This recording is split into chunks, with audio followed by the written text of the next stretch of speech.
Important in class. Hello बच्चों। Hello sir. Hello sir. बच्चों जैसा कि आपको पता है कि हमारा जो सिलेबस जो हो गया नीट Good का evening, अपडेट sir. हुआ है। गुड इवनिंग पूजा। नीट का सिलेबस हमारा अपडेट हुआ है, तो पहले हम सिलेबस को थोड़ा देखते हैं। फिजिक्स में आई थिंक कोई चैप्टर डिलीट नहीं हुआ है। यस सर, नहीं हुआ। फिजिक्स में नहीं डिलीट हुआ है। हमारा जो पोर्शन है केमिस्ट्री, तो मैं आपके साथ केमिस्ट्री के बारे में डिस्कस करूंगा, ठीक है। फिजिक्स की डिस्कशन आपकी शोभिया मैम करेंगे। सर तो मुझे कुछ पूछना था आपसे। और जो चैप्टर केमिस्ट्री में नहीं आ रहे, अब उसका हमारा टेस्ट नहीं होगा ना? नहीं, क्यों नहीं होगा? और सर आप लोग पढ़ाएंगे भी नहीं अभी करके सब बात करते हैं। देखो, केमिस्ट्री में आपको 11th में कितने चैप्टर डिलीट हुए हैं? टोटल कितने चैप्टर डिलीट हुए हैं 11th में? किसी को पता है? नो अरे बोलो। सर 11th में ना हाँ, सर एक ही चैप्टर सर डिलीट है, के साथ स्टेट्स ऑफ। टॉपिक भी हटा दिए। 11th में 5 चैप्टर आपके रिमूव हुए, ठीक है। कौन कौन से चैप्टर है जो कि डिलीट हो गया है? सबसे पहला हाइड्रोजन, ठीक है। हाइड्रोजन आपका रिमूव हो गया नया सिलेबस में। उसके बाद में कौन सा रिमूव हुआ है? S block, state of matter. State of matter. Yes, state of matter को हम गैसियस स्टेट भी बोलते हैं। मतलब मुझे किसी ने रिमूव कर दिया था। क्या क्या हो गया वैशाली? वो भी तो है, डी ब्लॉक ऐसे भी तो अरे रिमूव रुक किया। जाओ, अभी 11th क्लास में मैं बात कर रहा हूँ ना। 11th क्लास में हाइड्रोजन और स्टेट ऑफ मैटर डिलीट हुआ है। फिर कौन सा डिलीट हुआ भैया? S block. और कौन सा डिलीट हुआ है? देखो, पी ब्लॉक डिलीट हुआ है, बट आप देखोगे पूरा थोड़ा नहीं सा हुआ है। पी ब्लॉक इंक्लूड भी है। पी ब्लॉक तो इस पे मैं स्टार मार्क कर दे रहा हूँ। क्या है इंक्लूड, हम देख लेंगे। पी ब्लॉक हो गया। और कौन सा डिलीट हुआ है भाई? एस पी और एक इन्वायरमेंटल केमिस्ट्री था आपका, तो वो आपने पढ़ाया था सर। वेटेज वैसे भी कम था। यस तो सर। वो भी आपका रिमूव हो गया, ठीक है। राइट, बट 12th सबसे ज्यादा क्या में भी तो नहीं था। सर आपने 11th में भी कहाँ पढ़ाया था वो चैप्टर? हाँ, अच्छा हुआ ना नहीं कराया था। नहीं, इस बार एक्चुअली पिछले साल आपका सिलेबस लेट से स्टार्ट हुआ था ना, इसलिए वो हम नहीं करा। लेकिन अभी जो है जो बैच है उसमें स्टेट ऑफ मैटर हो चुका है, ठीक है। और हम अभी हाइड्रोजन कराने ही वाले थे, तब तक ये सिलेबस अपडेट हो गया। तो स्टेट ऑफ मैटर हो चुका था। लास्ट ईयर तो अवंती की में क्लासेस बहुत लेट से स्टार्ट हुई थी ना, इसलिए नहीं हो पाया। सर जो आपने चैप्टर्स लिखे हैं वो आने रहे। रुक जाओ, एक एक करके बात करते हैं ना भाई। और 12th में बात करोगे तो कौन सबसे पहले आपका रिमूव हुआ है? कौन? Solid nuclear chemistry, surface chemistry. पता है सर, हाँ, कुछ ही महीने पहले मैम ने ये पढ़ाया था जस्ट। मैंने भी कुछ ही महीने पढ़ाया था जस्ट, ठीक है। Solid state. और फिर क्या सा डिलीट हुआ? Surface chemistry. Surface chemistry. ये भी सर कुछ महीनों अभी पहले, पढ़ाया कुछ था। दिनों कुछ पहले महीने ही पढ़ा कुछ था। महीने पहले, ठीक है। जिसमें ये रोशन लाल एब्सेंट करती थी। आज आई है रोशन लाल, आई हुई है। Yes sir. तो तुम्हारे तो मतलब अच्छा, मतलब एब्सेंट कर लिया तुमने। सर मेरे भाई के एग्जाम थे ना। हाँ। ये लाल कैसे हुई? ये तो लाल ही होगी ना फिर। अरे ये इशिका है, ठीक है। ये इसी का ही रोशन लाल है। हाँ, इसी का ही रोशन लाल है। देखो, तो सरफेस केमिस्ट्री आपका रिमूव हो गया है। उसके बाद जो रिमूव हुआ है वो कौन सा चैप्टर है? P block. पी ब्लॉक गायब हुआ है।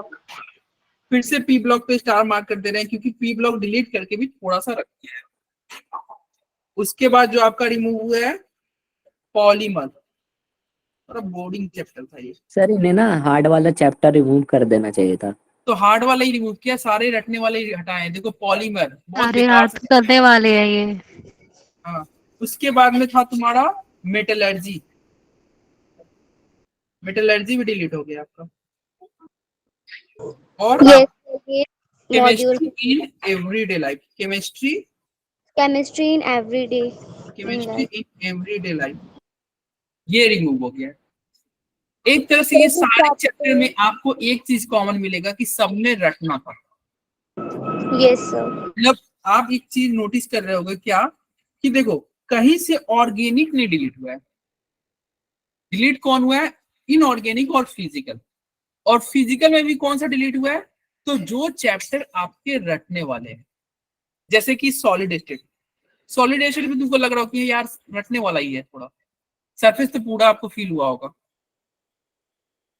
ठीक। लेकिन वही तुम्हारा देखो इलेक्ट्रोकेमिस्ट्री, केमिकल काइनेटिक्स, सॉल्यूशन, वो थोड़ा सोचने वाला चैप्टर था भाई। तुम सोचोगे, दिमाग लगाओगे, कैलकुलेशन करोगे। इसका मतलब क्या हुआ कि जो आपका जो नीट है ना, वो अब फोकस करना चाह रहा है किस पे, कि भैया थोड़ा क्वेश्चन अपना दिमाग यूज करे। मतलब वो गया जमाना अब कि तुम रटो और पेपर में जाओ और फुल मार्क्स लाओ। तो यहाँ पे रटने वालों बच्चों के लिए थोड़ा दिक्कत है। जो समझने वाले हैं, जो जैसे मतलब क्या सर, जैसे मतलब कितने सारे चैप्टर्स डिलीट हो गए, तो सर जैसे पहले वेटेज होती थी कि 3 या 4 क्वेश्चन, अब तो ज्यादा क्वेश्चन अब आएंगे ज्यादा सर। होगी। हाँ, और वेटेज देखो अब इससे क्या होगा ना, सबसे ज्यादा वेटेज तुम्हारा बढ़ जाएगा ऑर्गेनिक केमिस्ट्री का, क्योंकि ऑर्गेनिक में कुछ डिलीट ही नहीं हुआ है। पूरा जो जितना ऑर्गेनिक था सब वैसा ही है।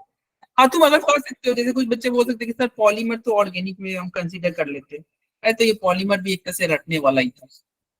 ऑर्गेनिक जो तुम्हारा मेन ऑर्गेनिक हो गया जीओसी और रिएक्शन सर मैकेनिज्म। एक ही चैप्टर तो थोड़ा सही लगा था, सॉलिड स्टेट, वही काट दिया। क्या हुआ आरिबा? सर एक ही चैप्टर तो थोड़ा इजी लगा था, वही काट दिया इन्होंने। अच्छा, कौन सा चैप्टर इजी लगा था? तो solid state. Solid state easy लगा हुआ था। मुझे तो सर सबसे आसान तो कोऑर्डिनेशन लगता है, क्या मस्त चैप्टर है भाई। अरे सभी बच्चों का अलग मुझे अलग भी। रहता है। देखो, हाँ सॉलिड स्टेट वैसे इजी चैप्टर था, टफ नहीं था, लेकिन अब हटा दिया तो हटा दिया। तो क्या कर ठीक सकते है। हैं? अब भैया ये नीट वालों ने हटा दिया तो हटा दिया। अब देखो हमारा अब तैयारी कैसे रहना चाहिए। इतने सारे चैप्टर डिलीट हो गए, और देखो इसमें हमने क्या क्या पढ़ा था। हम सॉलिड स्टेट पढ़ चुके थे और सरफेस पढ़ चुके थे, लेकिन ये सारे चैप्टर हमारे बाकी थे। सारे हमारे बाकी तो थे ना। मैंने नहीं पढ़े थे। हाँ, ये कोई बच्चा नहीं पढ़ा था। तो इतने चैप्टर अब हमें नहीं पढ़ने हैं। इट मीन्स क्या है कि अब हमारे पास समय ज्यादा है, या प्रिपरेशन के लिए समय ज्यादा है कि नहीं हमारे पास। क्वेश्चन भी तो सर उनको चैप्टर से ज्यादा आएंगे ना डिटेल में। हाँ सर कट ऑफ भी बढ़ जाएगा, इजी होगा तो। सुनो, चैप्टर घट डिलीट होने का मतलब क्या है कि अब आपके पास समय बहुत ज्यादा है। कौन कौन से चैप्टर अब बच रहे हैं उस पर बात करते हैं, और हमारी तैयारी हम नीट 2024 के लिए कैसे करेंगे उसको समझते हैं। 11th को अभी देखो, 12th पे चलते हैं। ये तो तुम्हारा mole concept chapter as it is है। मोल कंसेप्ट 11th में, अरे पढ़े हो ना। यस हाँ, ये एज इट इज है, इजी चैप्टर है, ठीक है। उसके अंदर एटॉमिक स्ट्रक्चर भी आपको एज इट इज है, पढ़ना ही है। केमिकल बॉन्डिंग, ठीक है, केमिकल बॉन्डिंग। उसके बाद में केमिकल थर्मोडायनेमिक्स लास्ट ईयर में पढ़ाया था। हाँ सर, हाँ चलो। 11th में भी पता नहीं मुझे सर उसको सी ब्लॉक पर आपने सर 11th में भी था ये तो। रखा है। क्या स्टार्ट क्यों लगा रखा, अभी बताते हैं। ये अभी 11th का ही बताते हैं। चैप्टर है। अब 12th पे आते हैं। ये तुम्हारा 12th का चैप्टर सॉल्यूशन, ये पढ़ना है। पहले इससे मान लो 2 क्वेश्चन आते थे, तो अब इससे क्या होंगे, क्वेश्चन की संख्या बढ़ जाएगी। Yes sir. क्वेश्चन तो अभी भी उतने ही आ रहे हैं ना, 180 नंबर केमिस्ट्री अभी भी आएंगे, पहले भी 180 का थे। तो इसका मतलब क्या, सॉल्यूशन का वेटेज बढ़ जाएगा। और सॉल्यूशन में कुछ खास रटने वाला चीज नहीं है। नियम तुमने पढ़ा था, मेरे से पढ़ा था सॉल्यूशन चैप्टर, इजी हाँ चैप्टर है। Sir.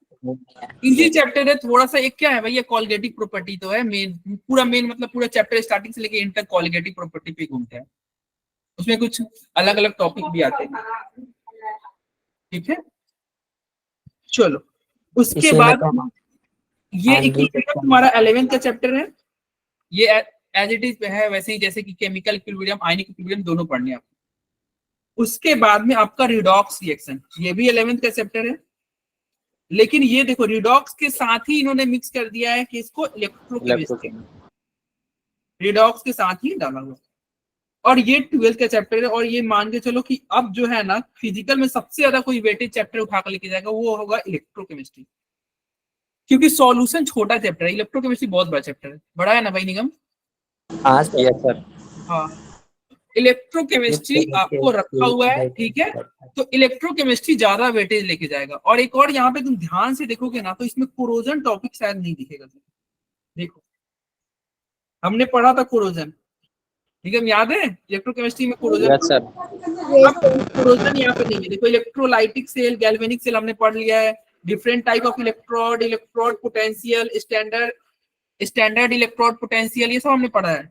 EMF of galvanic cell, Nernst equation, relationship between fuel potential and गिव्स फ्री एनर्जी, और हो गया dry cell and lead accumulator fuel cell. Corrosion कहीं नहीं है, यानी कि इलेक्ट्रोकेमिकल सेल जो तुम्हारा इलेक्ट्रोकेमिस्ट्री है इसमें से भी एक टॉपिक गैप किया है, वो है आपका कोरोजन। और ये भी इसी चैप्टर का है। देखो electrolytic and metallic conduction, Kohlrausch's law, molar conductivity, ये सब हमने पढ़ा था इलेक्ट्रोकेमिस्ट्री में। हाँ सर, ये आसान है, कोई ये सब हमने दिक्कत पढ़ा था इलेक्ट्रोकेमिस्ट्री में। और ये रिडॉक्स रिएक्शन ये तुम 11th में पढ़ लियोगे। Electronic concept of oxidation reduction, redox reaction, oxidation number, rules for assigning oxidation number, balancing of redox reaction, balancing of redox reaction. Yes sir. याद आ रहा है ममता, याद आ रहा है? बैलेंसिंग हमने कुछ अलग ही ट्रिक से पढ़ा था। लास्ट में पानी अल्कोहल पिलाओ, एसिड के लिए अल्कोहल, हमने एसिड के लिए हमने H+ ऐड करते थे, बेस के लिए OH- ऐड करते थे। खैर ये सब हमने 11th में पढ़ा था, ये 12th। यानी कि इलेक्ट्रोकेमिस्ट्री तुम्हारे लिए सबसे ज्यादा, अगर फिजिकल में कोई चैप्टर इंपॉर्टेंट है तो ये तुम्हारा देखना सबसे ज्यादा इंपॉर्टेंट है। क्या लिख दे? वेरी वेरी इंपॉर्टेंट, सबसे ज्यादा होगा इलेक्ट्रोकेमिस्ट्री ये वाला यूनिट, ठीक है। केमिकल काइनेटिक्स का भी वेटेज ज्यादा रहेगा। Okay sir. केमिकल काइनेटिक्स का भी वेटेज ज्यादा होगा, ये भी एक अच्छा चैप्टर है, ठीक है। और ये हम पढ़ चुके हैं, ये तुम्हारा 12th का है। उसके बाद में आते हैं हमारा इनऑर्गेनिक केमिस्ट्री में। इनऑर्गेनिक केमिस्ट्री में तुम बात करोगे तो classification of element and periodicity, यानी कि पीरियोडिक टेबल की बात कर रहा है भाई। 11th क्लास का चैप्टर है पीरियोडिक टेबल, 11th क्लास का ये चैप्टर। अब देखो जो पी ब्लॉक पे तुम बोले थे ना सर स्टार क्यों मारा है, पी ब्लॉक पे इसलिए स्टार लगाया ना क्योंकि नए वाले एनसीईआरटी में पी ब्लॉक नहीं है, नए वाले एनसीईआरटी में पी ब्लॉक नहीं है, तुम देखना। लेकिन यहाँ पे पी ब्लॉक उन्होंने दे दिया है, ठीक है। अब ये पी ब्लॉक में देखो पूरा पी ब्लॉक नहीं है, तुम ध्यान से डिटेल में पढ़ोगे तो देखोगे क्या 13 से 18। सुनो 13 से 18 नहीं पगले, पी ब्लॉक 13 से 18 ही तो होता है। ये कौन सा बात बोला? पी ब्लॉक कहाँ से कहाँ होता है भाई? 13 से 18 ही तो होता है। तो मैं भी तो कह रहा हूँ सर 13 से 18। अरे तो जब 13 से 18 था तो मैं स्टार क्यों मारता? पी ब्लॉक 13 से 18 ही होता है। पगले बात कैसी करती हो? पी ब्लॉक 6 ही होते हैं ना। पी ब्लॉक में कितने कितने होते हैं भाई? पी में कितने इलेक्ट्रॉन जा सकते हैं? मैक्सिमम 6 जा सकते हैं, टोटल 6 ही है। सुनो इसमें आपको क्या देखना है, इलेक्ट्रॉनिक कॉन्फ़िगरेशन, केवल इसी पढ़ना है। General trend in physical and chemical property. अरे ट्रेंड वगैरह हम नहीं पढ़ते थे भैया, ऊपर से नीचे रेडियस कैसे होगा, बढ़ेगा घटेगा, ionisation, enthalpy, electron gain, affinity, ये सब नहीं पढ़ते थे, इलेक्ट्रॉन एफिनिटी वगैरह। तो ये ट्रेंड केवल पढ़ना है। ये हम डी ब्लॉक में भी कुछ पढ़े थे निगम, याद होगा अगर तुम्हें तो। Yes sir. पी ब्लॉक में मैं थोड़ा बहुत रिवाइज करा दिया था पी ब्लॉक का, रेडियस वगैरह के बारे में, जहां पे एक सेक्शन आ जा रहा था हमने पढ़ा था पी ब्लॉक में। फिर क्या है, element across period and down the group, कैसे मतलब पीरियड में और ऊपर से नीचे जाते हो तो कैसे ये बिहेव करता है, ठीक है। Unique behaviour of the first element in each group, जो पहला एलिमेंट है ना हर ग्रुप का, उसका एक यूनिक बिहेवियर होगा। इसके मतलब जो मेन पी ब्लॉक था ना, पी ब्लॉक बच्चों को इसलिए डर लगता था क्योंकि उसमें बहुत सारे रिएक्शन थे। रिएक्शन तो पढ़ना ही नहीं है। अरे देखो भाई रिएक्शन पढ़ना है क्या? नहीं पढ़ना। तुम्हारे सिलेबस में रिएक्शन जो मतलब पी ब्लॉक जो आपका टफ था ना, जो सबसे ज्यादा टफेस्ट, मतलब लोग समझते थे कि भाई पी ब्लॉक नहीं होता, बहुत बड़ा है, और पढ़ाने में भी यार 1 महीने लग जाते थे पी ब्लॉक, इतना बड़ा चैप्टर। अब ये जो शॉर्ट किया ना, ये 2 लेक्चर में निपट जाए अगर ढंग से पढ़ा जाए, मतलब पूरा पी ब्लॉक आपका 2 लेक्चर में भी निपट जाएगा। क्यों? जनरल ट्रेंड ही तो बात कर रहा है, मतलब जो पी ब्लॉक पढ़ाने में पहले 1 महीने तक टाइम लग सकता था, वो पी ब्लॉक अब 2 दिन में हो सकता है। क्यों? क्योंकि क्या पढ़ रहा है इसी केमिकल प्रॉपर्टी कैसे, ठीक है, कैसे वो मतलब चेंज हो रहा है, chemical property, period, down the group और यूनिक बिहेवियर कैसे है फर्स्ट एलिमेंट पर। तो बस एक छोटा सा टॉपिक ऐड कर दिया है, ठीक है, इसलिए स्टार लगाया था। नए एनसीईआरटी में पी ब्लॉक नहीं है, तो अगर इससे क्वेश्चन भी आएगा ना तो बहुत कम ही आने की चांसेस है, क्योंकि नए एनसीईआरटी में पी ब्लॉक नहीं है, ना 11th में है ना 12th में, ठीक है। Yes, उसके बाद में देखो D and F block. Actually देखो ये पी ब्लॉक अलग से ये डाल दिया है, अगर इसको चाहता ना तो ये इसी चैप्टर में ऐड कर सकता था पीरियोडिक टेबल में ही। हम लोग पीरियोडिक टेबल में ये जो पॉइंट लिखा हुआ है ना, ये सब हम पीरियोडिक टेबल में ही पढ़ा देते हैं। जनरल ट्रेंड हम पीरियोडिक टेबल में ही पढ़ लेते हैं पी ब्लॉक का। तो ये यहाँ पे ना ऐड करके ये चाहता तो पीरियोडिक टेबल में भी इसको ऐड कर सकता था, लेकिन मन किया तो ऐड कर दिया यूनिट बढ़ाने के लिए। चलो यार बढ़ा लो यूनिट। उसके हमें क्या है, डी एंड एफ ब्लॉक, ये हम पढ़ चुके हैं, लैंथेनाइड, एक्टिनाइड, ठीक है। ये डी एंड एफ ब्लॉक ऐसे ही है as it is. Coordination compound दूसरा सबसे ज्यादा इंपॉर्टेंट चैप्टर तुम्हारा। Yes sir. इससे पहले भी बहुत ज्यादा क्वेश्चन पूछे जाते थे, वेटेज इसका हाई रहता था। अब इसका वेटेज और ज्यादा हाई हो गया। क्यों हाई हो गया? क्योंकि देखो तुम्हारा इनऑर्गेनिक में इसके हिसाब से कितने चैप्टर है, 1 2 3 4, टोटल 4 चैप्टर है इनऑर्गेनिक में। हालांकि इन्होंने केमिकल बॉन्डिंग को फिजिकल में डाल दिया है, लेकिन केमिकल बॉन्डिंग तो हम तो इनऑर्गेनिक ही समझते थे पहले। इन्होंने मतलब चलो इनका मन किया फिजिकल में डाल दिया। देखो केमिकल बॉन्डिंग को फिजिकल में डाल दिया।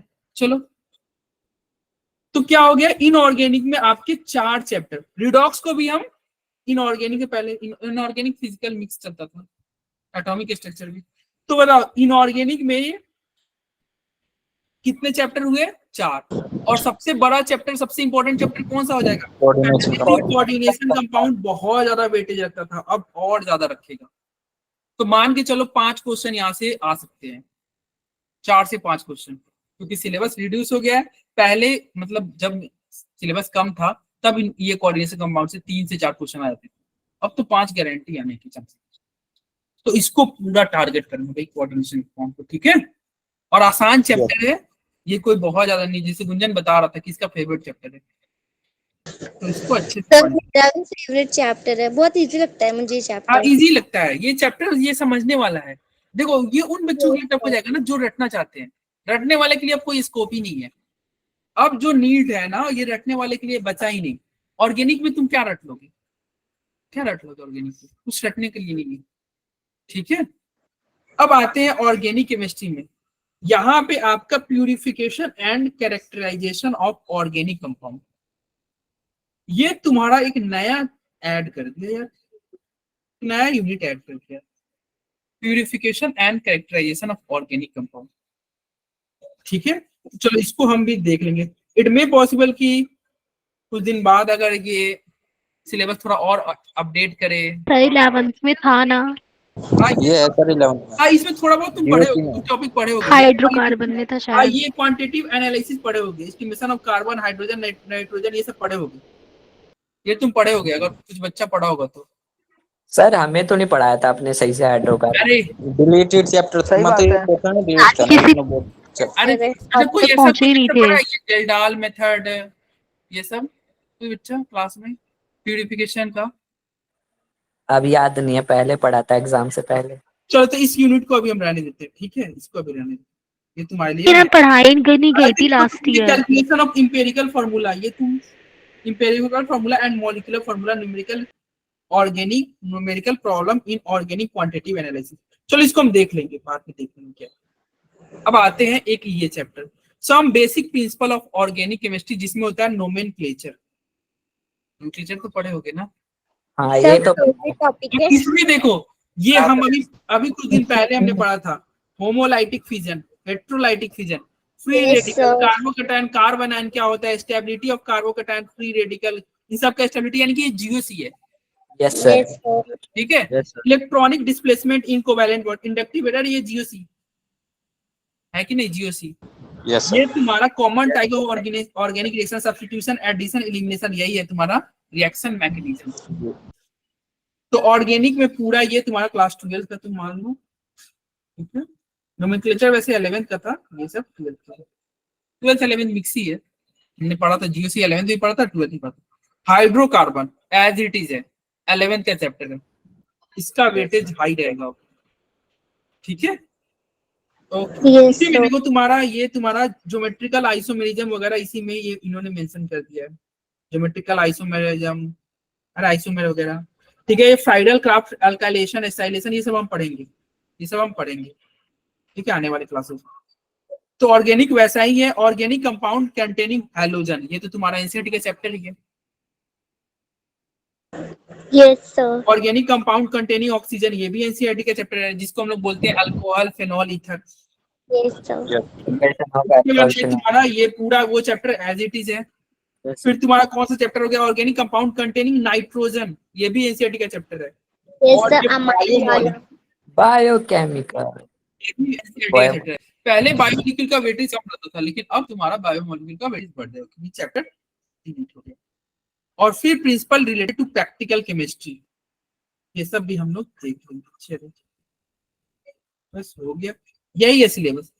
अब देखो यहाँ से तुमको क्या लग रहा है, हमारे पास पढ़ने के लिए बस एनसीईआरटी में पहले जो है, अब कितने चैप्टर हमारे पास बच रहे हैं पढ़ाने के लिए, केवल ऑर्गेनिक केमिस्ट्री, पूरा ऑर्गेनिक केमिस्ट्री समझ के चलो तुम्हारा पेंडिंग रह रहा है। नहीं, Yes, sir. ऑर्गेनिक केमिस्ट्री आप मान के चलो पूरा तो नहीं, क्योंकि हमने जीओसी वगैरह तो पढ़ लिया है, But थोड़ा सा रिएक्शन half मैकेनिज्म भी रहेगा. हमने पढ़ लिया है, हाफ नहीं 70% अभी ऑर्गेनिक केमिस्ट्री मान लो आपका पेंडिंग रह रहा है। 30% हमने कर लिया है, जैसे 12 की बात कर रहा हूँ। 30% में हमने क्या क्या कर लिया है, जैसे हमने रिएक्शन मैकेनिज्म पढ़ लिया, जीओसी पढ़ लिया, आइसोमेरिज्म भी हमने पढ़ लिया है, ठीक है। तो 70% मान के चलो ऑर्गेनिक केमिस्ट्री रह रहा है। और वेटेज तुम्हारा देखना, इस बार के पेपर में सबसे ज्यादा वेटेज ऑर्गेनिक का रहेगा, और आगे हमेशा ऑर्गेनिक का ही रहेगा, क्योंकि ऑर्गेनिक में कुछ डिलीट नहीं हुआ, उल्टा ऐड हुआ है। देखो कुछ ऐड ही हुआ है, देखो ये सब ऐड है। Principle related to practical chemistry, ये ऐड हो गया है, यहाँ पे भी ये ऐड ही है, तो नहीं था हमारा ये sir, purification and characterisation of organic compound. Sir practical chemistry में कैसे क्वेश्चन आएंगे, मतलब अरे प्रैक्टिकल से रिलेटेड? प्रैक्टिकल से रिलेटेड थ्योरेटिकल क्वेश्चन आएंगे, ठीक है, पढ़ाया जाएगा, चिंता मत करो। सर ये ना हाँ। ऑर्गेनिक के इसलिए अभी चैप्टर बढ़ा तो रहे हैं ना कल कि है ना। क्या होंगे बोल सर, रहे थे? उसमें आप मेजर टेस्ट के चैप्टर्स की रिवीजन कराओगे या नया सिलेबस करवाओगे? कब की बात कर रहे हो आप? सर कल से जो क्लासेस होंगी ना रेगुलर, उनकी बात रेगुलर क्लासेस नहीं, रेगुलर क्लासेस होंगी ना तो हम टॉपिक पढ़ेंगे, जैसे मे बी हम स्टार्ट करें अल्कोहल, फेनॉल, ईथर। मतलब सर आप नया चैप्टर कराएंगे ना? नया चैप्टर जो तुम्हारे स्कूल एग्जाम में भी आएगा, नीट में भी आएगा, और ठीक है। सर जो मेजर और सर टेस्ट जो में चैप्टर्स आ रहे हैं उनकी प्रीवियस मतलब एक दिन पहले ही रिवीजन होगी अरे पहले सैटरडे को? सुन लो, मैं सारा स्ट्रेटेजी बता रहा हूँ सर- कैसे करना है, रुक जाओ सुन लो। 70% सिलेबस केवल ऑर्गेनिक बच रहा है। हम पूरा टारगेट करेंगे क्या कि नवंबर लास्ट तक या फिर दिसंबर, मिड दिसंबर तक आपका कंप्लीट हो जाए सिलेबस। इट मींस सर अभी halo alkane sir hello Erin सब करवाएंगे ना? सब पढ़ाएंगे भाई, अभी रुक जाओ, अभी तो सिलेबस की हम बात ही नहीं कर रहे हैं ना, अभी तो सब पढ़ाएंगे यार। चलो, अरे हेलो एरिन जो है ना, बहुत सारे टॉपिक जो है हमने कर लिया है, किसमें, रिएक्शन मैकेनिज्म में ही। तो कर लिया है हमने सब, Reaction थोड़ा बहुत mechanism है, में। तो और जो preparation वगैरह- एग्जाम से पहले एक रिवीजन क्लास था ना, उसमें भी सर ने डिस्कस किया था आपका, ये डिस्कस किया था एक पूरा जैसे lecture. Yes sir, halo alkane किया था। यही करवाया था एनसीईआरटी से तो सर अरे ने। ठीक है, तो हम कर लेंगे, चिंता मत करो। सुनो, तो हमारा जो टारगेट होगा ना नवंबर और दिसंबर तक, वो रिएक्शन मैकेनिज्म में मैक्सिमम हो गया था यार, कुछ ज्यादा खास बचा नहीं था। तो नवंबर दिसंबर में तुम्हारा केमिस्ट्री समझो मेरी तरफ से फ्री हो जाएगा। अब तुम्हारे पास नीट का एग्जाम कब होता है ये बताओ, कब होगा? सर 5 मई को। 5 मई को। 5 मई को, ठीक है निगम, 5 मई को ही है ना? Yes sir. कितना टाइम बच रहा है हमारे पास? दिसंबर, जनवरी, 7 महीने के फरवरी, करीब है सर। मार्च, अप्रैल, 209 दिन, क्या अप्रोक्स 209 days। यार 5 महीने। Yes sir 5 months। अब 5 मंथ में तुम्हारा टारगेट क्या रहेगा? थोड़े तुम 11th को पढ़ो, थोड़े क्या मतलब 11th पूरे पढ़ने पड़ेंगे। 11th को लो, 12th को लो, बार बार रिवाइज करो। और अगर ये सिलेबस रिड्यूस होने के बाद भी ना, अब नीट तुम आसानी से निकाल सकते हो। पहले सिलेबस ज्यादा था ना, अरे 11 चैप्टर मायने रखता है भाई केमिस्ट्री में, 11 चैप्टर बहुत होते हैं सर। एक तो सब्जेक्ट बन जाएगा 11 चैप्टर में, तो आई थिंक ये तुम्हारा हिस्ट्री वगैरह का एक सब्जेक्ट बन जाएगा सर जितना डिलीट हो गया है। हाँ सर मैं ये सोच रही थी 5 मई तक तो शायद हमारा रिजल्ट भी नहीं आएगा। 5 मई तक रिजल्ट नहीं आएगा? किस चीज का रिजल्ट? अरे सर 12th बोर्ड का पूछ रही है। अरे बोर्ड का रिजल्ट से कोई मतलब नहीं होता है, फॉर्म पहले फिल हो जाता है, वो रिजल्ट आते रहेगा, पास फेल होते रहोगे तुम, एग्जाम तुम्हारा। सर हाँ, रिजल्ट का वेट सर नहीं किया। PYQ का बता दो। सर तो रिजल्ट ना हो तो हम पेपर देने भी चले जाए। हाँ क्यों नहीं, पेपर देने चले जाओगे भाई। जेई वाले तो जनवरी में ही देते हैं पेपर। Sir Yes. PYQ का पीवाईक्यू, अब पीवाईक्यू जो तुम वैसे पूछ रहे ऐसा क्यों बोला जाता है कि 60 अबव होने चाहिए नीट या जेई अरे वो कलेक्शन? एग्जाम के बाद डिसाइड किया जाता है, तुम्हारा जब रिजल्ट आएगा ना उसके बाद डिसाइड किया जाएगा कि हाँ आप एलिजिबल हो कि नहीं हो। पहले एग्जाम तो दो, एग्जाम देने दिया जाएगा, एग्जाम से नहीं भगाया जाएगा। ठीक है, चलो। तो देखो ये तुम्हारे पास कितने समय है? 5 महीने। अब 5 महीने में कितने दिन होते हैं भाई? कितने दिन होते हैं यार? 5 दिन का 15, 150। बट वो मान लो ना सर 30 दिन, तो 5 × 30 कर दो। भाई 150 दिन तुम्हारे पास बच जाएंगे। और रिवीजन में ना एक चैप्टर अगर बच्चा अच्छे से करने तो 3 दिन में एक चैप्टर कंप्लीट कर लेगा 3 दिन में। अगर वो कब कम कर लेगा? जब वो पहली बार में अच्छे से पढ़ा हो। अब पहली बार में तुम क्लास बंक कर करके क्लास अटेंड करो, जैसे ये तुम्हारा पांडे जी करता है, मतलब पूरा 1 महीने गायब रहो और फिर तुम आओ, फिर तो हो गया वो तुम्हारे। जेई का सिलेबस भी रिड्यूस हुआ है जैसे नीट का हुआ है। देखो नीट का तो हो गया, नीट वालों ने तो जारी कर दिया, जेई वाले ने अभी ऐसा कुछ क्लियर नहीं किया, लेकिन चांसेस है कि वहां भी हो जाएगा। सर कंडक्टिंग बॉडी तो सेम है एनटीए, लेकिन फिर अगर होना तो चाहिए दोनों का चेंज। हाँ हो जाएगा, आ जाएगा, उसका भी नोटिफिकेशन आ जाएगा। अभी तक उन्होंने फिलहाल कुछ नहीं बोला है। ठीक है, तो देखो इधर जो है तुम्हारे पास 150 दिन। अगर कोई बच्चा जैसे ममता रेगुलर है, अगर ममता चाहे तो एक चैप्टर 3 दिन में आराम से कर सकती है। सर पता है 2 दिन में कर लो, लेकिन मैं सीरियसली नहीं करती ना, मेन प्रॉब्लम यही है सर, डिस्ट्रैक्शन की सुनो, वजह से। अब तुम्हारे पास टाइम है ना, अब तो तुम्हारे पास टाइम है। देखो हमारे पास अवंती में ज्यादा क्या, कितना परेशान करेंगे भाई, बस ऑर्गेनिक ही तुमको पढ़ाना है। पहले तुमको मैं बहुत ज्यादा दिनों तक परेशान करता। कैसे? क्योंकि ऑर्गेनिक पढ़ाते, फिर पी ब्लॉक पढ़ाते, फिर तुम्हारा मेटलर्जी पढ़ाते, फिर मेटलर्जी के बाद में एवरीडे लाइफ, फिर पॉलीमर, लंबा चलता। सर जेई के लिए वो नहीं पढ़ाओगे पी ब्लॉक? क्या जेई के लिए पी ब्लॉक नहीं पढ़ाओगे सर? देखो ये बैच भैया नीट वाली की बैच है। ठीक है, ये मैं नीट वैसे भी जब तक ऑर्गेनिक होगा तब तक क्या पता इनका नोटिफिकेशन आ जाएगा। ठीक है, हाँ तब तक आ जाएगा। अभी जेई वाले कुछ और मुझे ना आपसे कुछ पूछना था, जैसे कि आपने ये पीडीएफ दिखाया है उस पे सारे टॉपिक्स हैं हमारे जो हमारे नीट में आएंगे, तो हाँ। अगर हम पहले जो अभी हमने नहीं किए हैं वो मतलब इस पीडीएफ से उन टॉपिक से क्वेश्चन हम कर लेते हैं तो चलेगा? नहीं देखो, क्वेश्चन करने के लिए ना, अब जैसे एक बच्चा बोलता है सर पीवाईक्यू के बारे में बताओ, पीवाईक्यू बस उन्हीं चैप्टर का लगाना जो अभी है, जो डिलीट हो गया उसके पीवाईक्यू मत लगाने चल जाना। हाँ मतलब कि सर जो अभी पीडीएफ में जो जो टॉपिक्स है अगर उसी से रिलेटेड हम क्वेश्चन कर लेते हैं ना, टॉपिक अब क्यों ढूंढने जाओगे? टॉपिक जैसे देखो पहला चैप्टर मोल कंसेप्ट कुछ डिलीट नहीं हुआ है, सारे टॉपिक करने हैं, तो अब टॉपिक यहाँ पे हम जाके एक एक टॉपिक पढ़ेंगे और फिर जाएंगे लगाने, तो टाइम वेस्ट है ना।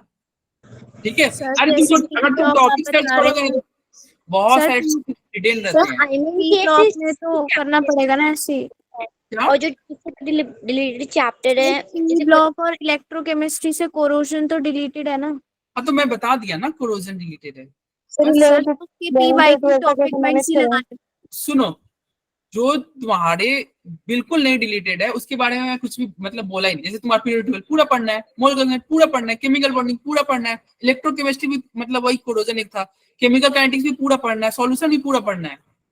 अब जाके क्या सर 11th और 12th का सिलेबस कैसे मैनेज करें? 11th 12th का हम कैसे मैनेज करें? अभी तो तुम मेरे साथ बस 12th के साथ साथ चलो। जैसे मतलब ऑर्गेनिक अभी हम कल से फिर से स्टार्ट करेंगे। ठीक है, तो अभी तो आपको ऑर्गेनिक को लेके पूरा चलना है। ठीक है। ऑर्गेनिक, और ये ध्यान रखना ऑर्गेनिक पे आप टारगेट करो। ऑर्गेनिक में मतलब कितने अल्कोहल कराएंगे? अब ये कल का ये आपको अपडेट कर देंगे, ठीक है। कैसे क्या होगा, चलो ये रहा। तो सुनो, ये तुम्हारे पास 150 दिन है ना। अगर कोई बच्चा रेगुलर क्लास अटेंड किया है ना 3 से 4 दिन, चलो मैं 3 कम करो, चलो 4 दिन या 5 दिन रख दे, 5 डेज, चलो ये बहुत होता है यार रिवीजन। 5 दिन में तो ऐसे रेगुलर क्लास में तुम पढ़ लेते हो। 5 दिन में हमने पढ़ लिया, ये सॉलिड स्टेट खत्म कर दिया था अगर आपको याद यस होगा। सर। 5 दिन में हमने वो सरफेस केमिस्ट्री भी खत्म कर दिया था। चलो रिवीजन के लिए भी हम एक चैप्टर को 5 दिन दे रहे हैं, 150 दिन है, 5 से 30 चैप्टर हो जाएंगे नहीं?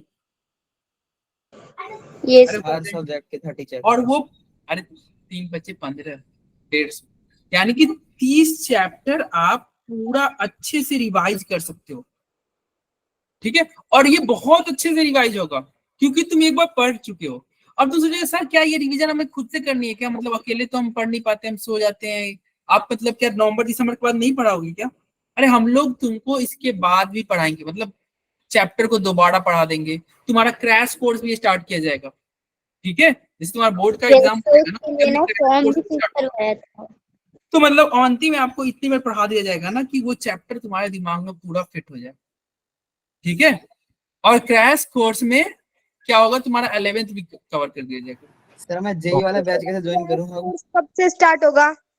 क्या मैं जेई वाला बैच कैसे ज्वाइन करूंगा अब नीट वाले में से? कब से स्टार्ट होगा? कब से स्टार्ट होगा? क्या कब से स्टार्ट होगा? क्या कब से स्टार्ट होगा? अरे स्वाति क्या बोल रहे थे? सर क्रैश कोर्स बोल रही हूँ मैं। अरे तुम्हारे एग्जाम के बाद स्टार्ट होगा पगले, जब तुम्हारा 10th 12th का बोर्ड दे दोगे ना उसके बाद। सर क्रैश कोर्स में स्पीड तो वही होगी ना, D&F ब्लॉक वाली?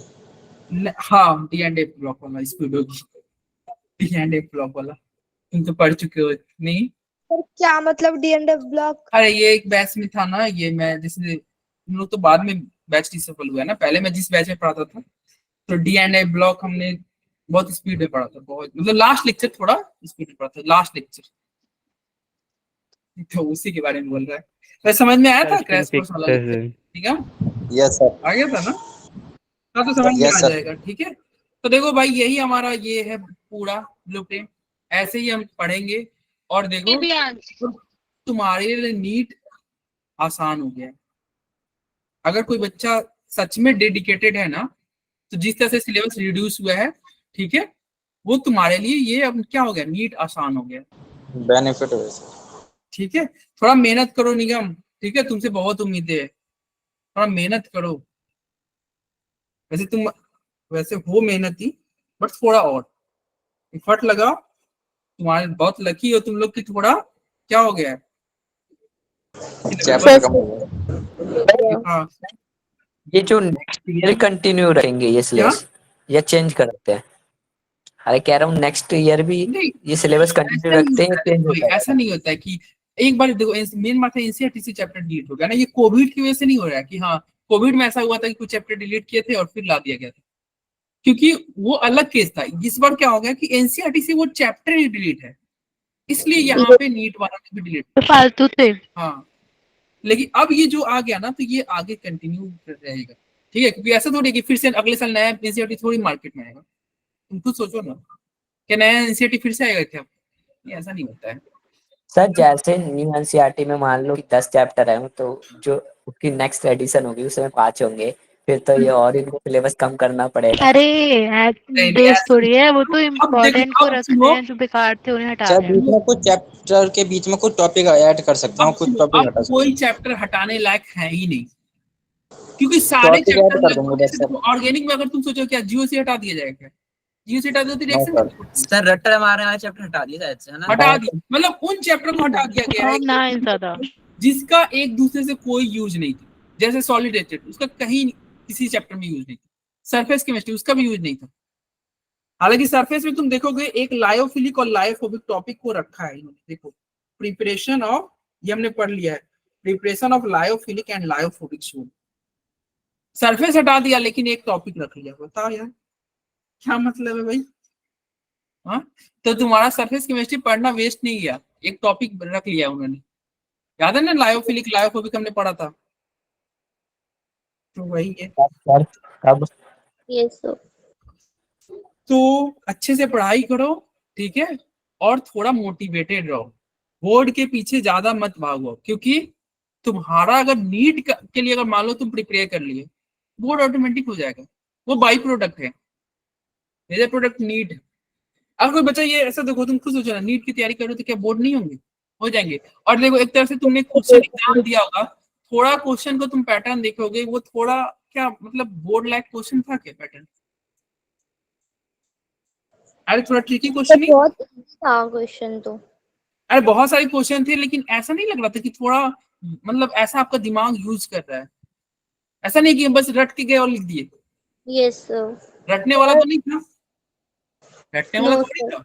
अगर कोई बच्चा कंसेप्ट समझा होगा तभी जाके वो करेगा पेपर, तो वो कब होगा भैया, जब तुम नीट लेवल की तैयारी करोगे, समझे।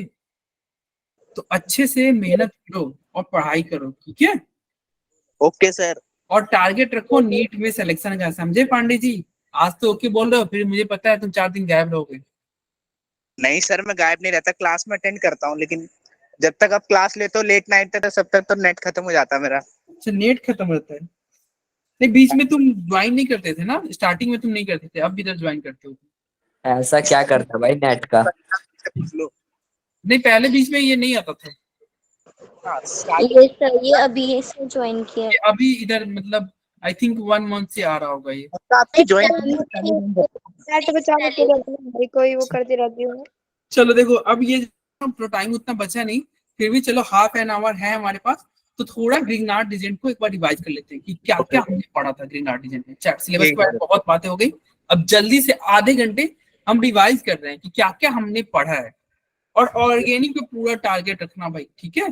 देखो ग्रीगनार्ड डिजेंट में हमने पढ़ा था ऑर्गेनोमेटालिक कंपाउंड। क्या होता है ऑर्गेनोमेटालिक कंपाउंड? तो वो कंपाउंड क्या होता है? मेटल किससे जुड़ा हुआ? कार्बन से। कार्बन। हाँ, मेटल जुड़ा है कार्बन से, तो उसे क्या बोलते हैं? हाँ, उसे बोलते हैं ऑर्गेनोमेटालिक कंपाउंड। कितना आसान।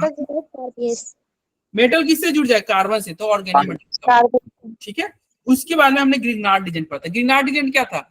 उसमें Mg RMgx, यस RMgx, यानी कि मैग्नीशियम किससे जुड़ा रहना चाहिए? कार्बन से।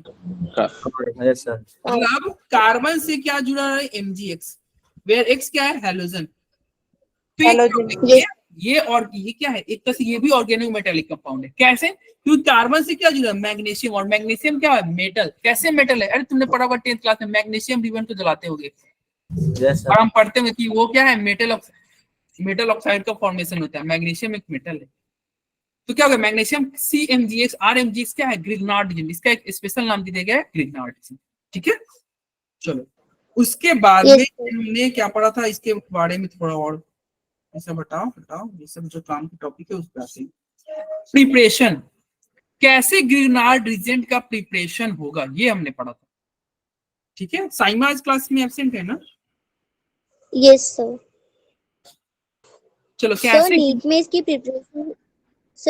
इसकी प्रिपरेशन भी पूछी जाएगी क्या? सुनो, अब जो है ना, जो टॉपिक बच गया है वो सब समझो चांसेस है पूछे जाने के, ठीक है। Okay sir. क्योंकि टॉपिक कम हो गया, एक तरह से तुम्हारा फायदा है तो जैसे नुकसान भी है, क्योंकि अब तुम जो बचा हुआ टॉपिक है ना उसमें से तुम अब स्किप नहीं कर सकते, क्योंकि ऑलरेडी टॉपिक कम है। तो प्रिपरेशन, हाँ भाई प्रिपरेशन पढ़ने हैं आपको, सर इनका बस नहीं चलता, वरना पेज नंबर भी पूछ लेंगे। बताओ हाँ, कौन सा पेज? चलो ठीक है। तो देखो ग्रीगनार्ड डिजेंट का प्रिपरेशन हमने देखा था, कैसे प्रिपरेशन करेंगे। अरे तुम क्या लो, RX ले लो, क्या ले लो? RX, और उसमें क्या ले लो? X क्या है भैया? हैलोजन, ठीक है। मैग्नीशियम को डालो और ड्राई ईथर, मतलब RX साथ में मैग्नीशियम, और क्या डाला हमने? ड्राई ईथर डाला। क्या डाला? Dry and pure. तो क्या बनेगा आपका? RMgX। क्या बनेगा? RMgX क्या होगा? क्या होगा भैया? ठीक है। और ये हमने ये देखा था कि अब ये इसका यूज भी देखा था हमने, आपको याद होगा कि ईथर क्यों लेते हैं? ईथर इसलिए लेते हैं क्योंकि उसका ऑक्टेट देखो, ether is used as a solvent because Lewis base donates its lone pair to the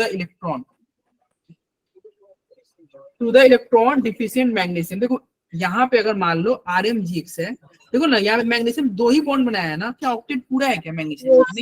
no sir. और आपको भी पता है ऑक्टेट पूरा हो जाता है ना तो वो स्टेबल होता है। स्टेबिलिटी कैसे क्या होता है उसका? ऑक्टेट पूरा होने से।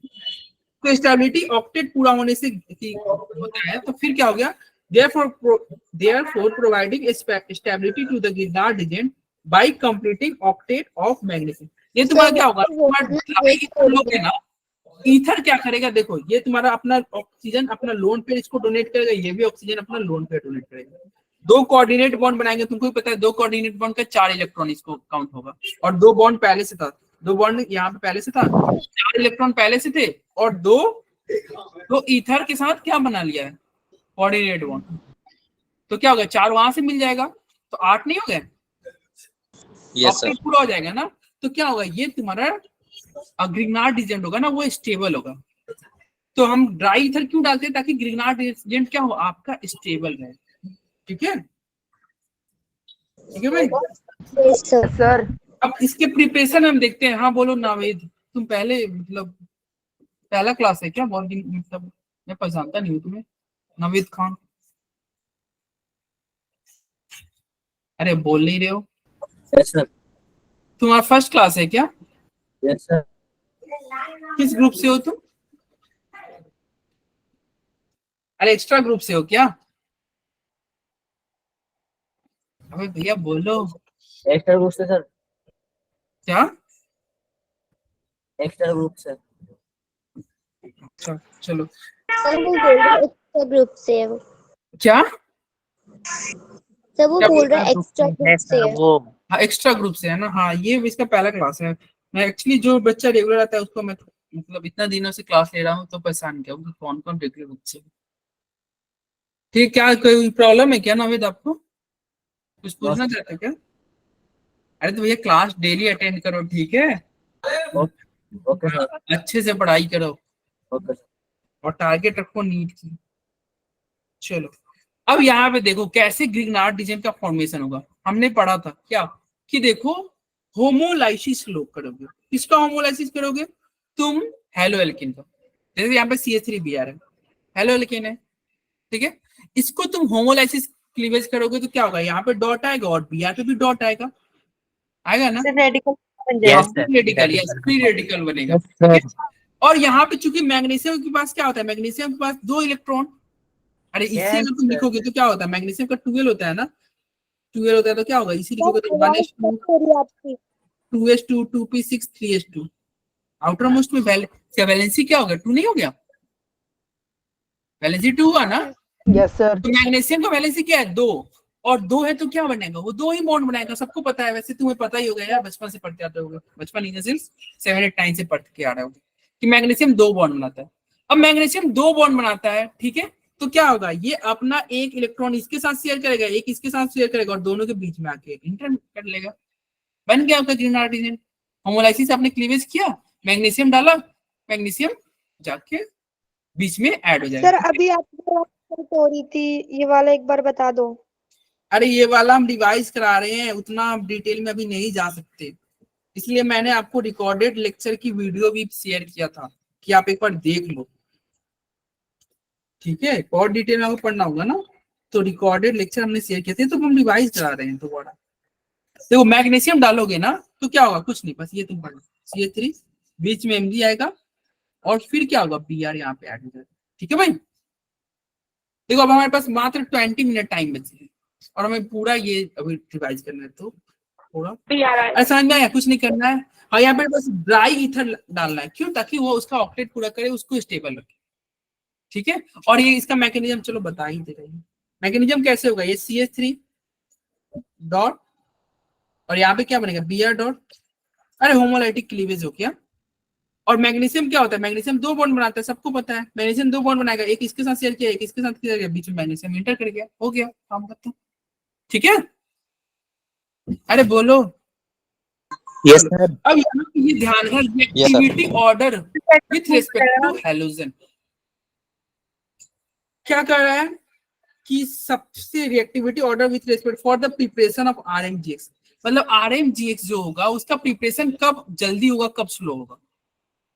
तो यहाँ पे तुम ध्यान दोगे क्या कि जब तुम आरएमजीएक्स बना रहे थे तो एक बीच के स्टेप में बीआर डॉट बन रहा है, अगर ये बीआर डॉट स्टेबल होगा तभी तो ये मतलब आसानी से ग्रिग्नार्ड रीजन बनेगा। बोलो,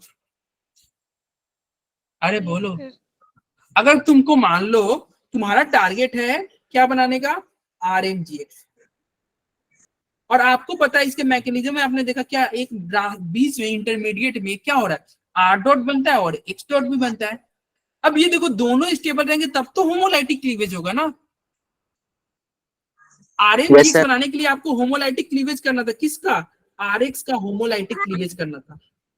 आरएक्स का अगर होमोलाइटिक क्लीवेज करते ना तो क्या बनता, आर डॉट और एक्स डॉट, यानी कि दोनों फ्री रेडिकल। अरे ये होमोलाइटिक क्लीवेज होगा तब तो आरएमजीएक्स बनेगा। इसका मतलब क्या हो गया, जिसका एक्स डॉट स्टेबल होगा, जिसका फ्री रेडिकल स्टेबल होगा वही, जिसका फ्री रेडिकल स्टेबल होगा वही क्या होगा, अरे वो ज्यादा फास्टली बनेगा ना, वो ज्यादा फास्टली बनेगा, ठीक है, जल्दी बनेगा। तो देखो reactivity order with respect to halogen for the preparation of RMgX के प्रिपरेशन के लिए कौन सा फास्टली होगा, तो देखो सबसे तेज होगा आरआई। ये तुम्हारे बोर्ड के लिए भी इंपॉर्टेंट है, जो तुम ये तो तुम अभी मतलब ऐसे ही जो तुम स्कूल में दिए हो इसके मार्क्स तो नहीं ऐड होंगे ना, रियल जो बोर्ड एग्जाम होगा जो फैब में होगा उसके लिए भी इंपॉर्टेंट है, ठीक है। इनफैक्ट पूरा ऑर्गेनिक ही इंपॉर्टेंट है। बोर्ड में के लिए भी सेम केस अप्लाई होगा, क्या वह चैप्टर डिलीट हो गया है, चैप्टर डिलीट हो गया तो वेटेज बढ़ जाएगा, किसका बढ़ेगा, जो बचे हुए चैप्टर है। कौन बचे हैं, ऑर्गेनिक बचे हैं, तो ऑर्गेनिक का वेटेज ज्यादा रहेगा, सिंपल सी बात है।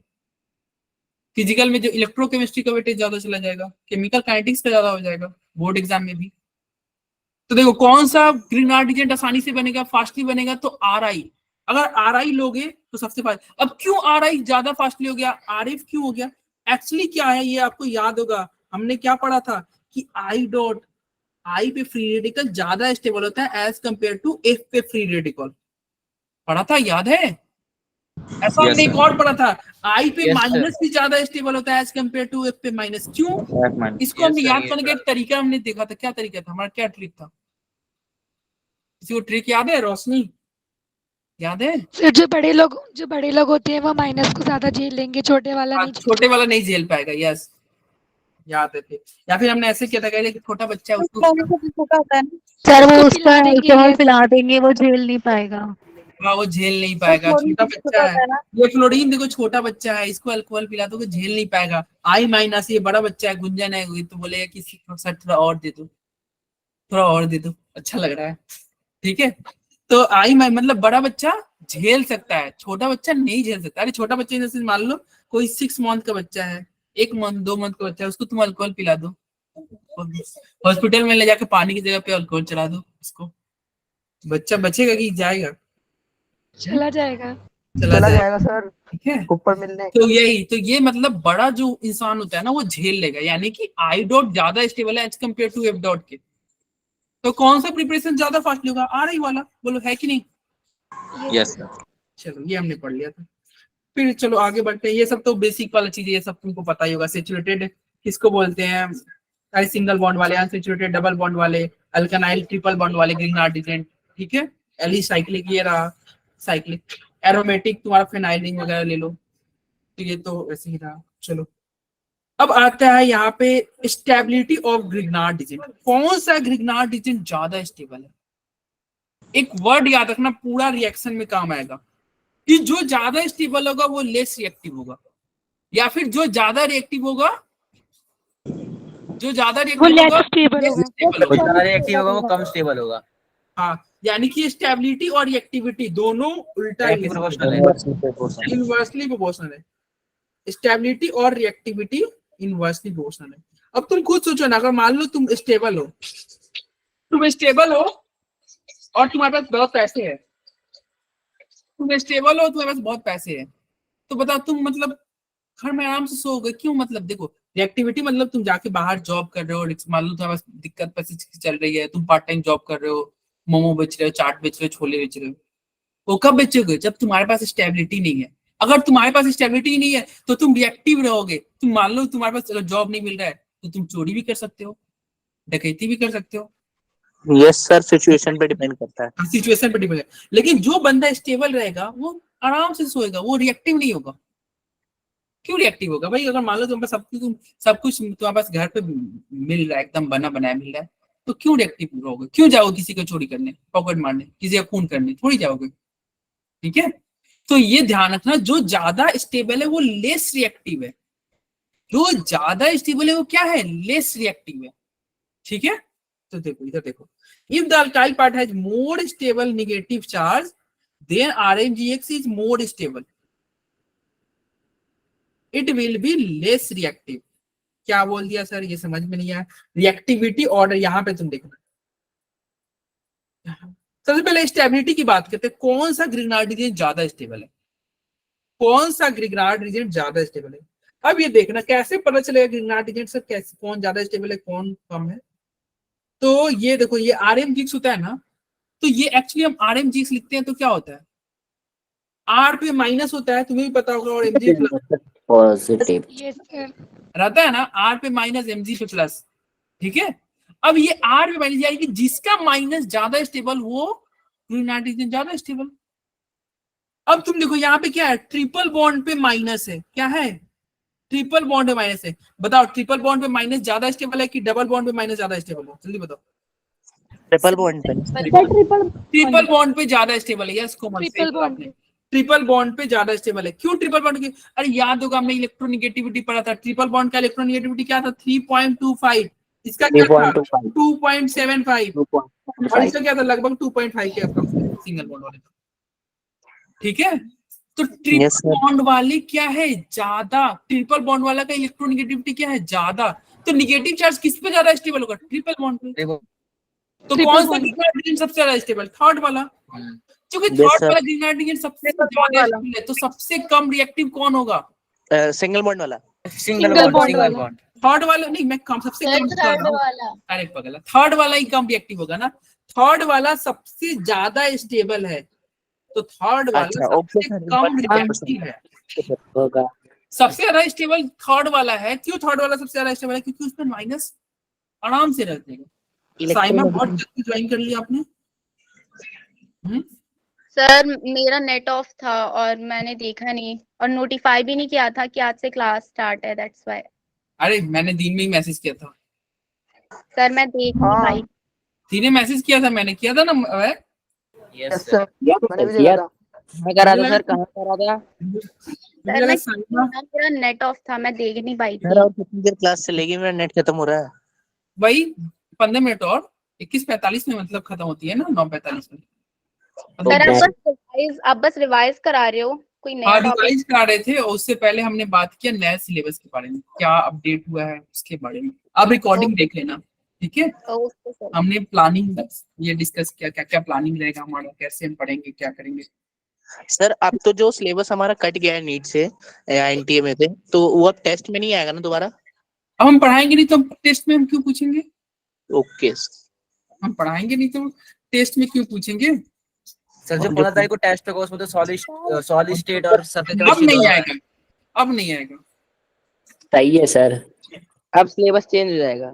अब सब चेंज होगा। यस कर दो। चलो जल्दी जल्दी करते हैं, जल्दी जल्दी रिवाइज करते हैं, ठीक है?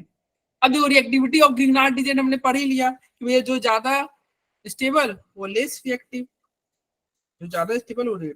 अब यहाँ पे देखना ग्रिग्नार्ड रीजन में ये ध्यान रखना कि हमेशा अगर ग्रिग्नार्ड रीजन RmGx है और इसको क्या दिख जाए, इसको तुषार दिख जाए, मतलब A और डबल बॉन्ड B रहे, B क्या हो, मोर इलेक्ट्रोनेगेटिव हो, ज्यादा इलेक्ट्रोनेगेटिव एटम हो, तो हमेशा ग्रिग्नार्ड रीजन क्या होगा, यहाँ पे जाके अटैक करेगा A वाले पे, ठीक है? ग्रिग्नार्ड रीजन को अगर डबल बॉन्ड दिख जाए, कोई कंपाउंड ऐसा दिख जाए जिसमें क्या हो, डबल बॉन्ड वाले कंपाउंड दिख गए, ठीक है?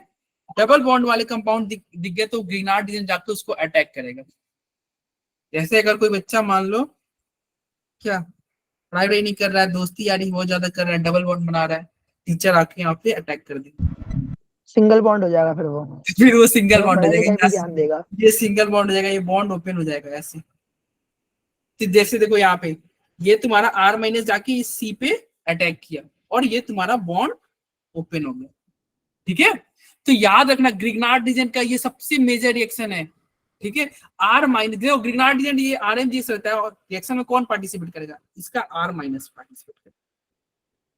R माइनस, ये R माइनस कहाँ पे अटैक करेगा, कार्बन पे अटैक करेगा। क्यों कार्बन पे अटैक किया सर, ऑक्सीजन पे क्यों नहीं किया, क्योंकि ऑक्सीजन का इलेक्ट्रोनेगेटिविटी क्या है, ज्यादा। अरे ज्यादा से टक्कर लेने का पावर नहीं है, जैसे तुम वही बता रहे थे ना, कम वाले पे मतलब अटैक कर सकते हैं। ठीक है, आजकल बच्चे भी मतलब शैतानी होते हैं ना, टीचर मतलब उन बच्चों को जल्दी नहीं मारते हैं आजकल, मतलब जो बहुत ज्यादा उद्दंड होते हैं, इग्नोर कर देते हैं, छोड़ो हटाओ क्या मार तुमको मार, इग्नोर करते हैं कि तुम और बढ़ावा देते हैं सर हाँ वो। माहौल खराब कर देते हैं। ठीक है, उनपे मतलब टीचर उनको नहीं डांटते हैं। अच्छी बात है सर, ऐसी होनी चाहिए सारे टीचर। अच्छी बात है। चलो इधर इधर आगे बढ़ते हैं। चलो अब ये on having same hydrocarbon radical the order of reactivity of Grignard agent और एज फॉलो। अब रिएक्टिविटी की बात करें, कौन सा ग्रिग्नार्ड एजेंट सबसे ज्यादा रिएक्टिव होगा। देखो RMGI है, RMGBr है, RMGC है, तो R माइनस वाले on having same hydrocarbon radical the order of reactivity of Grignard agent will follow. RMGI वाले जो होंगे ना उसका रिएक्टिविटी क्या हो जाएगा, ज्यादा। ठीक है, RMGI फिर RMGBr फिर RMGC। यहाँ पे एग्जांपल है क्या, नहीं है। चलो अब यहाँ पे है reactivity order with different alkyl part. इसमें हमने पढ़ा था क्या, अरे देखो RMGX है, ये क्या होगा, ये तुम्हारा R माइनस बन रहा होगा कि नहीं, और हमने पढ़ा था ना कि जो लेस स्टेबल वो मोर रिएक्टिव, यस सर, वो मोर रिएक्टिव। अब तुम देखो ना ये सबसे ज्यादा स्टेबल होगा, अगर मान लो इसमें माइनस आएगा तो ये सबसे ज्यादा स्टेबल होगा, फिर ये वाला स्टेबल होंगे, फिर ये, और 1 डिग्री वाले उससे कम स्टेबल होगा, 3 डिग्री वाले सबसे कम स्टेबल होंगे। क्यों 3 डिग्री वाले सबसे कम स्टेबल होंगे, क्योंकि देखो यही है ना 3 डिग्री वाले, देखो यहाँ पे है बना हुआ, ये 3 डिग्री वाले हैं, और इसमें देखो इसमें माइनस आएगा, इस पे माइनस आएगा, तो ये क्या है, ये प्लस आई लगा रहा है, ये भी प्लस आई लगा रहा है, ये भी प्लस आई लगा रहा है, प्लस आई। देखो माइनस को माइनस आई इफेक्ट चाहिए, माइनस को माइनस एम इफेक्ट चाहिए, याद है ना, चोर के साथ रहना चाहता है तो वो स्टेबल फील करता है। माइनस को माइनस इफेक्ट चाहिए, माइनस को प्लस इफेक्ट नहीं चाहिए। तो बताओ कौन सा ज्यादा रिएक्टिव होगा, अरे ये सबसे लेस स्टेबल है ना, 3 डिग्री वाले सबसे लेस स्टेबल है, सर, तो सबसे ज्यादा रिएक्टिव होगा, जो लेस स्टेबल वो मोर रिएक्टिव। तो याद रखना 3 डिग्री वाले ज्यादा स्टेबल है। और ये तुम सोच रहे हो सर ये तो थोड़ा टफ लग रहा है, अरे ये तुम्हारे स्कूल एग्जाम में भी आने की चांसेस है, तो सोच लो तो नीट का क्या होगा, स्कूल एग्जाम में भी ये आ सकता है, जो मतलब तुम्हारा बोर्ड का एग्जाम होगा, तो नीट के लिए तो इंपॉर्टेंट है ही।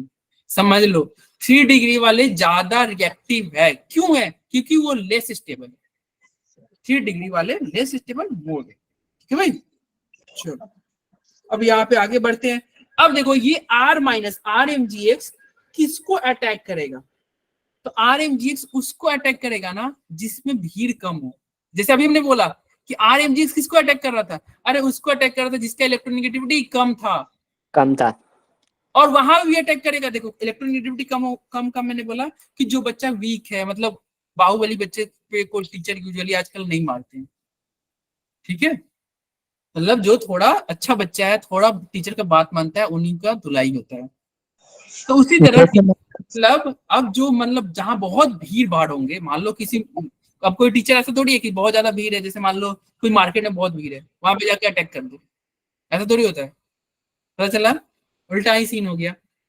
तो कोई पागल ही होगा जो फिर जाके अटैक करेगा, भीड़ में अटैक करने से बचेगा, यानी कि RMGX किसके साथ रिएक्शन करेगा, अरे जहां पे भीड़ कम हो। अब तुम देखो यहाँ पे अल्डिहाइड है, अल्डिहाइड में क्या है, हाइड्रोजन, और यहाँ पे देखो कीटोन है, कीटोन में R तो हाइड्रोजन से बड़ा है, तो RMGX किसके साथ अटैक करेगा, अरे अल्डिहाइड के साथ, बोलो कीटोन के साथ नहीं जाएगा। और कीटोन से भी बड़ा अगर मान लो कोई आ गया, जैसे यहाँ पे ईस्टर है OR, अब RMGX किसको साथ अटैक करेगा, कीटोन के साथ। मतलब भीड़ बढ़ते जाएगा, रिएक्टिविटी घटते जाएगा, बोलो है कि नहीं, यस। अरे बोलो यस सर। है सर। Yes sir. ठीक है, तो भीड़ बढ़ते जाएगा, रिएक्टिविटी घटते जाएगा। चलो, तो भीड़ कम रखना है। जैसे यहाँ पे देखो, यहाँ पे भीड़ कम है, सबसे कम है, यहाँ पे भीड़ बढ़ गया, यहाँ पे और ज्यादा भीड़ बढ़ गया, तो सबसे ज्यादा किसका रिएक्टिव? 1, फिर 2, फिर 3। ठीक है, और ये तो तुम्हारा RX है यार, RX तो सिंगल बॉन्ड वाला है ना, तो इसका तो अलग कहानी बन जाएगा। ये तो सिंगल बॉन्ड वाला है। डबल बॉन्ड वाले पे ना, अगर मान लो ये सिंगल बॉन्ड है ना, ये तो बॉन्ड ही नहीं बनाया है, टीचर उसके साथ अटैक करेगा जो और ज्यादा दोस्ती यारी कर रहा है, पढ़ाई कम कर रहा है, फ्रेंडशिप सर्किल बढ़ा रहा है, तब टीचर डांटेगा। अगर तुम अच्छे से हो, अकेले हो, तो तुमको थोड़ी डांटेंगे। तो इसलिए वहां पे अटैक नहीं होगा, मतलब RX में सबसे कम अटैक होगा, रिएक्टिविटी RX का सबसे कम होगा। ठीक है भाई? अरे लगा साइमा क्लास एब्सेंट करके पसूरी सॉन्ग सुन रही है। अरे नहीं सर, ऐसा मत कहिए। क्लास एब्सेंट करके पसूरी। तुम्हारे ये मैंने ये YouTube पे अपलोड किया था ना, वो सॉन्ग वाला। Yes sir. टीचर्स डे वाला। हाँ, टीचर डे वाला। तो मेरे घर के बच्चे सुने थे, मतलब सुने, यहाँ के नहीं, मतलब बाहर रहते हैं, अभी आए हुए थे, तो बता रहे थे कि हाँ वो पसूरी सॉन्ग बहुत अच्छा गाई थी। हाँ, वही कौन किस क्लास के? 8 क्लास के। तो मैंने पूछा सबसे अच्छा मतलब क्या लगा उसमें, तो बोली कि पसूरी वाले सॉन्ग बहुत अच्छा गाई थी। चलो, यहाँ पे अब हमने पढ़ा था कॉन्सनाक। कॉन्सनाक याद है किसी को? अरे याद है साइमा? थोड़ा थोड़ा कि बस पसूरी सॉन्ग याद है? हाँ, अरे पसूरी सॉन्ग के अलावा ये सब याद है? कॉन्सनाक क्या है बताओ? सर पता है। हाइड्रोजन के लिए निमोनिक बताया था आपने। हाँ, बताया था। ठीक है, और ये प्रोडक्ट क्या देता है? प्रोडक्ट क्या देता है कोमल? अरे इसमें अगर मैं RMGX डाल दूं, किसमें? कॉन्सनाक में RMGX डाल दूं तो क्या बनेगा प्रोडक्ट? हमेशा क्या बनेगा? ममता याद है? ममता पांडे से तो पूछना ही बेकार है, क्योंकि ये तो क्लास ही एब्सेंट था। अभय पाठक, साइमा, कोमल, बताओ यार, आरिबा, रोशनी। सर मुझे क्वेश्चन का सवाल आता है ना, उसमें इतना टाइम नहीं लगता। तो ये तो सवाल ही है। RMGX में कौन सा, जैसे चलो क्लास में चलो मैंने डाल दिया, RMGX में H2O डाल दिया, क्या प्रोडक्ट बनाओगे जल्दी बताओ? पता नहीं सर, मैं तो था ही नहीं क्लास में। हाँ, तो RMGX में H2O डालेंगे क्या बनेगा? सर अल्कीन बनेगा, अल्कीन। यस, अल्केन बनेगा, हमेशा RH बनेगा। ये कॉन्सनाक जब भी आएगा RMGX के साथ तो RH ही देके जाएगा, अल्केन देके जाएगा भाई। जो R लोगे ना उसमें केवल H ऐड कर जाएगा। और ये कॉन्सनाक था क्या? अरे कॉन्सनाक ये था भाई, देखो C for CC triple bond, CC triple bond में हाइड्रोजन, O फॉर वाटर वाला हाइड्रोजन, ठीक है, OH वाला अल्कोहल वाला हाइड्रोजन, OH वाला, ठीक है, N for amine, S for SH वाला hydrogen, N for nitro alkane वाला हाइड्रोजन, CH2, देखो नाइट्रो अल्केन, ठीक है। A फॉर क्या था? एक्टिव मिथाइलिनी वाला हाइड्रोजन, इसको हम एक्टिव मिथाइलिनी बोलते थे, याद है ना? ये इसको एक्टिव मिथाइलिनी CO, फिर यहाँ पे हाइड्रोजन देंगे अपने। ये बस ये क्या लेगा? ये कॉन्सनाक का हाइड्रोजन ले लेगा। और Q फॉर क्या था? क्वासी एरोमेटिक था। अभी एग्जांपल से समझ में आएगा, एग्जांपल से समझ में आएगा। देखो यहाँ पे फिर से कॉन्सनाक के बारे में जो हाइड्रोजन देते हैं शायद। अरे ये सब देखो, ये एक्चुअली क्या है? ये एसिडिक हाइड्रोजन है। कॉन्सनाक में जो हाइड्रोजन होते हैं ना, वो एसिडिक हाइड्रोजन होते हैं। और RMGX क्या? एक बेस है। अरे एसिड बेस रिएक्शन हो जाएगा। RMGX क्या है? एक बेस है। कैसे सर बोल रहे हो आप बेस है? क्योंकि देखो हमेशा R पे माइनस ही लिख रहे थे, और जिसके सर पे माइनस होता है ना, वो तुम अगर पढ़ोगे लेविस एसिड, लेविस बेस, कुछ याद आ रहा है? ये क्या है? एक बेस है। RMGX एक बेस है, और बेस को एसिड मिल जाएगा तो क्या होगा? एसिड बेस रिएक्शन करेगा। और एसिड क्या है? ये चूंकि ये एसिड है तो एसिड क्या देता है? H देता है, तो ये अपना H देगा, ये अपना R दिया, R और H मिलके क्या बना? RH बना। क्या बना? अल्केन बना। ठीक है भाई? Yes sir. तो देखो यहाँ पे तुम्हारा OH हो गया, OH अपना हाइड्रोजन देगा, यहाँ पे NH2 का NH अपना हाइड्रोजन देगा, यहाँ पे S अपना हाइड्रोजन देगा एसिड में। ये नाइट्रो अल्केन इसको बोलते हैं। देखो NO2 के ठीक बगल वाला जो कार्बन है उसका हाइड्रोजन निकल जाएगा, ये एक्टिव मिथाइलिनी का ये वाला हाइड्रोजन निकल जाएगा, और ये हो गया क्वासी एरोमेटिक का ये वाला हाइड्रोजन निकल जाएगा। ठीक है, क्वासी एरोमेटिक क्या होता है? अरे वो कंपाउंड जो एक हाइड्रोजन देने के बाद क्या हो जाए? एरोमेटिक बन जाए, एरोमेटिक बन जाए। देखो यहाँ पे ये था ये RH बन जा रहा था। ठीक है, चलो ये हमने पढ़ लिया था। देखो यहाँ पे हमने एग्जाम्पल भी किया था भाई इतने अच्छे से, इसको मैं आगे दिखाता हूँ। चलो ये तुम्हारा लेक्चर 1 पूरा कंप्लीट हो गया था। लेक्चर 2 में भी वही सब चीज है, एक बार वही सब प्रिपरेशन वगैरह हमने इसको लेक्चर 2 में भी डिस्कस किया था, लेक्चर 1 में भी किया था। क्योंकि तुम थे गजनी बच्चे को एक चीज बार बार बताना पड़ता है। ठीक है, चलो यही रिएक्शन ये सब हमने पढ़ लिया था। यहाँ पे देखो आरिबा, अब ये ध्यान, हाँ क्लास अब ओवर होगी। यस गुंजन ओवर होगी। तुम गुंजन क्या आज बोर हो गए क्या गुंजन मेरे से? अरे गुंजन बोर हो गए क्या सर? बोर हो गए क्या? क्लास पूछ रहे हो कब खत्म होगी? नहीं सर, मैं वो है ना, कल मैम ने कहा कि हेलो गेम्स पढ़ के आना वरना बहुत मारूंगी, तो बहुत मैंने सुबह से ना कुछ नहीं पढ़ा, बस टाइम पास किया। तो अब पढ़ूंगा रात में बैठ के। अरे तो हेलो एल्केन में भी ये ग्रीनार्ड तुमको मिल जाएगा। अभी आरएक्स में, अभी आरएक्स का हमने रिएक्शन नहीं देखा। हाँ? चलो ये सर जाएं? अरे रुको, जिसको जाना है वो जा सकता है, बाकी ऐसे ही चुपचाप निकल लो। नहीं सर, आप जब बोलोगे तभी जाएंगे, लेकिन क्लास तो कैंसिल कर दो। हाँ क्लास कैंसिल कर रहे हैं। देखो ये RMGBR है ना, ठीक है, तो देखो RMGBR और तुम्हारा ग्रीनार्ड एजेंट, देखो इसमें ग्रीनार्ड एजेंट तुम दोगे, अरे ये तो ग्रीनार्ड एजेंट है, इसमें मतलब कॉन्सनाक दोगे, क्या दोगे? कॉन्सनाक। तो हमेशा RH बनेगा। देखो यहाँ पे RH बना, RH बना, RH बना, RH बना, RH RH RH कि नहीं बोलो?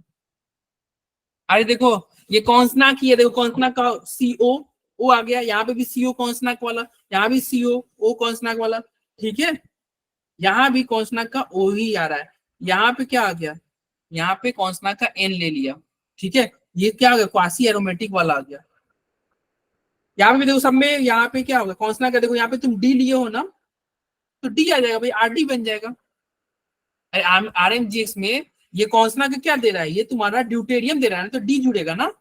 यहाँ पे H दे रहा है तो H जुड़ेगा, यहाँ पे H दे रहा है तो H जुड़ेगा, यहाँ पे क्या दे रहा है? यहाँ पे भी H दे रहा है तो H जुड़ेगा। एक्टिव मिथाइलिन ही है ये भी H दे रहा है तो H जुड़ेगा, मतलब जो देगा वही जुड़ेगा। अरे है कि नहीं? यहाँ भी देखो H दे रहा है तो H जुड़ेगा, H दे रहा है तो H जुड़ेगा। सब में देखो प्रोडक्ट RH ही बन रहा है।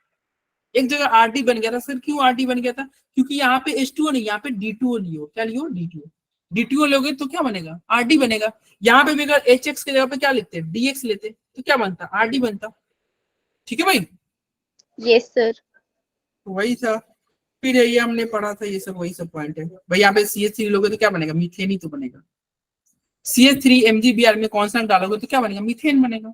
हाँ भाई मीथेन बनेगा, ये हमने पढ़ ही लिया था। देखो R- कहाँ अटैक करता है? अरे अगर A डबल बॉन्ड B रहेगा, और बताओ इसका इलेक्ट्रोनेगेटिविटी क्या है? 2 है, और इसका इलेक्ट्रोनेगेटिविटी 1.5 है। बताओ R किस पे अटैक करेगा? तुषार बता सकते हो R किस पे अटैक करेगा? A पे या 1.5? B पे अटैक करेगा। यस, मतलब जिसका इलेक्ट्रोनेगेटिविटी कम होगा उस पे अटैक करेगा, अटैक हो जाएगा, उस पे अटैक होगा, और ये इसका पार्टनर बॉन्ड ओपन हो जाएगा, इसका बॉन्ड क्या होगा? ओपन हो जाएगा। ठीक है, और इसका इलेक्ट्रोनेगेटिविटी क्या है? कम है, इसलिए B पे अटैक हो जाएगा। और हमने क्या पढ़ा था? अगर भीड़ भाड़ की बात करें, अगर मान लो A रहता और फिर यहाँ पे B है और B के साथ C जुड़ा हुआ है, D जुड़ा हुआ है, बताओ अब R किस पे अटैक करेगा? सर A पे अटैक करेगा। A पे भीड़ कम है, बात खत्म। B पे बहुत भीड़ कर दियो। ठीक है, तो देखो ये अटैक किया गया, वैसे ही अब इसका मैकेनिज्म था, ये ओपन हो रहा था, ये प्रोडक्ट बन रहा था। ठीक है, ओपन हो रहा था, देखो ना, ये अटैक कर रहा था, ये ओपन हुआ, और फिर यहाँ पे अल्कोहल बन जाएगा।